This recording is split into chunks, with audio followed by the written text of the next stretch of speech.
حالت میں منبر رسول پر اگر اس جماعت اور اس تحریک کے کسی ذمہ دار تک یہ بات جا رہی ہو، موت سے پہلے وہ توبہ کر لے۔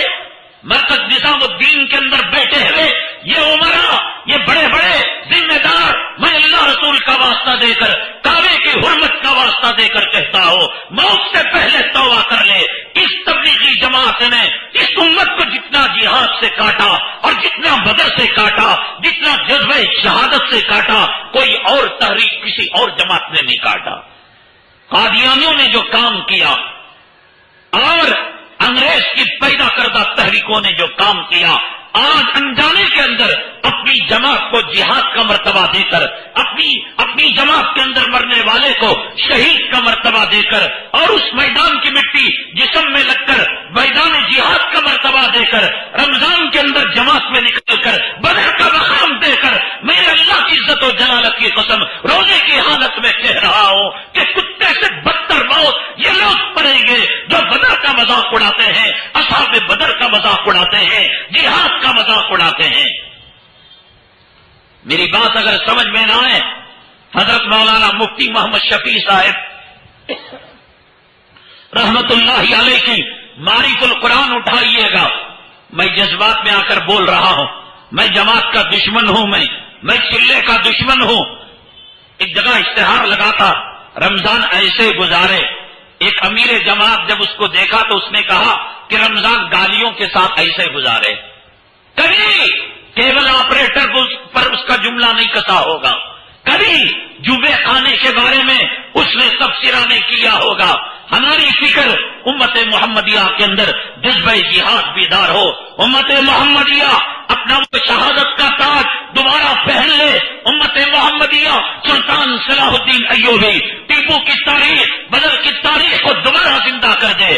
اور یہ کہنے لگا کہ نہ، یہ تو مہینہ گالیوں کا مہینہ، یہ گالیاں ہیں، یہ گالیاں ہیں۔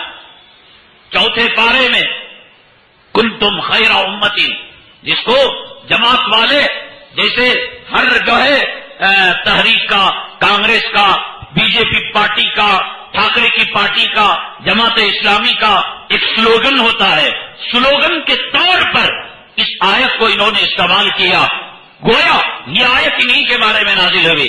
کنتم خیر امت اخرجت للناس تأمرون بالمعروف وتنہون عن المنکر، تم بہترین امت ہو جو نکالے گئے ہو لوگوں کے لیے، تم امر بالمعروف کرتے ہو، تم نہی عن المنکر کرتے ہو۔ ایسا بتائیں گے کہ جبرائیل مرکز نظام الدین کے اوپر، امیر جماعت کے اوپر یہ آیت لے کر نازل ہوئے، اور جو جماعت کا کام کر رہا ہے وہ اخرجت للناس، نکالے گئے چلوں میں، نکالے گئے سالوں میں، نکالے گئے جو ہے 4 مہینوں کے اندر، اور امر بالمعروف نماز کی دعوت اور نہی عن المنکر منہ میں لگام، کچھ نہیں۔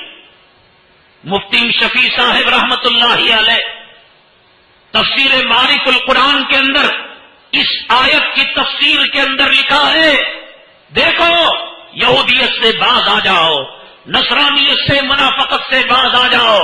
منافق، اس بدر کے جنگ کو یوم الفرقان کیوں کہا گیا؟ اس لیے یوم الفرقان کہا گیا کہ آج منافق، آج مومن الگ ہو گیا۔ یوم الفرقان اس لیے کہا گیا کہ آج سچے پیٹے والے اور جھوٹے پیٹے والوں کی شناخت ہو گئی۔ یوم الفرقان فرق کرنے والا دن اس لیے کہا گیا کہ سچے نمازی اور جھوٹے نمازیوں کے اندر فرق ہو گیا۔ حضرت مولانا مفتی محمد شفیع صاحب رحمت اللہ علیہ نے اس آیت کی تفسیر کے اندر، معرف القرآن کے اندر، کلام پاک کے چوتھے پارے میں، جس کو تم نے سلوگن بنایا ہوا ہے کنتم خیر امت، خلاصہ تفسیر کے اندر لکھا ہے کہ امت محمدیہ کافروں کے سامنے، مشرکوں کے سامنے، اعداء اسلام کے سامنے دعوت پیش کرے گی۔ اگر دعوت سے کام نہیں چلے گا تو نیاموں سے تلوار نکلے گی اور جہاد کی قوت سے ان کو منوائے گی۔ یہ دونوں باتیں ہیں، دعوت و جہاد۔ اب ہم نے اس کو کر دیا دعوت و تبلیغ۔ کنتم خیر امت کا ترجمہ دعوت و جہاد ہے۔ مفتی شفیع صاحب نے، میں حوالہ دے رہا ہوں، حوالہ غلط، منہ مانگا انعام دیا جائے گا۔